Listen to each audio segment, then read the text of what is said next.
Off of the Delta II rocket with NASA's Dawn spacecraft thundered off the launch pad aboard a Delta II rocket on its way to the asteroid belt.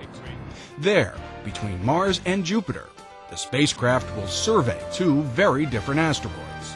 The huge rocky body, Vesta, then the even larger dwarf planet, Icy Ceres. Both are believed to hold clues to how planets in our solar system formed billions of years ago. Dawn's journey to the asteroid belt is expected to take 8 years.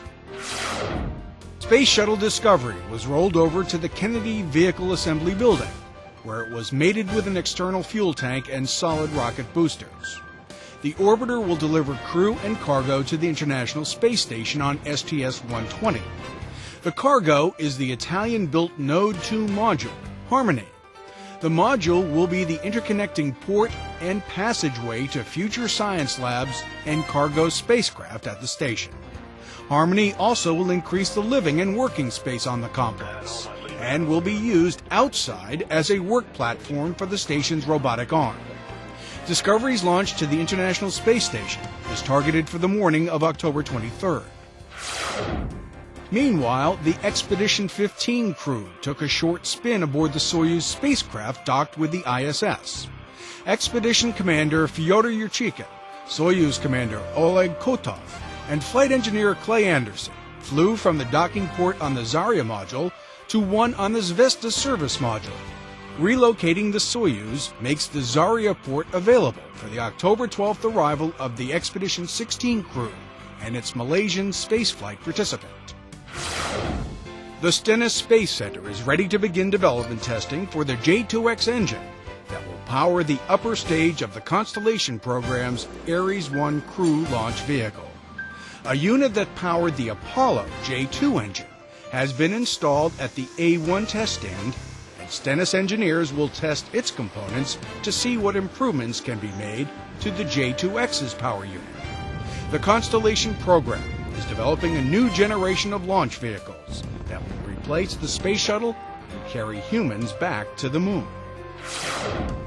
STS-118 mission specialist Al Drew made a special visit to his alma mater, Gonzaga College High School in Washington, D.C.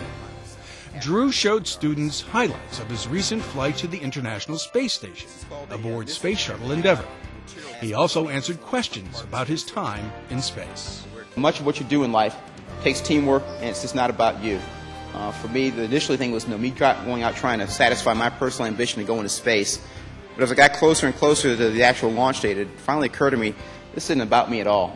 This is about the people who worked hard to get me here. It was pretty inspirational, the fact that he was a Gonzaga alum, and also I got to see him before I go off to college. He was very inspirational, letting us know that actually follow what we, our passion, what we really want to do. Drew is a member of the Gonzaga class of 1980. On October 16, 2000, Michael Lopez Alegria became the first Hispanic American to walk in space. The milestone was reached during STS-92. During the mission, Lopez Alegria performed 2 spacewalks, helping install 2 important pieces of equipment on the ISS. Since then, he's flown 3 missions, including commanding Expedition 14 from September 18, 2006 to April 21, 2007.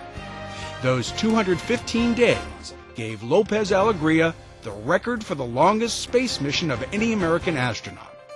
In all, he's logged more than 257 days in space. This week, 2 historic events are being remembered. 50 years ago, on October 4, 1957, the Soviet Union launched its Sputnik 1 satellite. About the size of a basketball that weighed 183 pounds, Sputnik 1 was the world's first artificial satellite. It orbited the Earth in about 98 minutes. Sputnik's success marked the dawning of the space age. Some of our people sort of went into denial on it almost. Even President Eisenhower at that time made statements about we shouldn't worry about I think there's something like a beeping little grapefruit going around the world or something like that. And later on sort of changed his view of things because he was the one who really approved the starting of NASA. A little less than a year after Sputnik, on October 1, 1958, the National Aeronautics and Space Administration, NASA, was established. NASA's first administrator was T. Keith Glennon. You can be justly proud of the fact that your past achievements have made NACA the choice of all governmental agencies out of which to build the new agency. And that's This Week at NASA.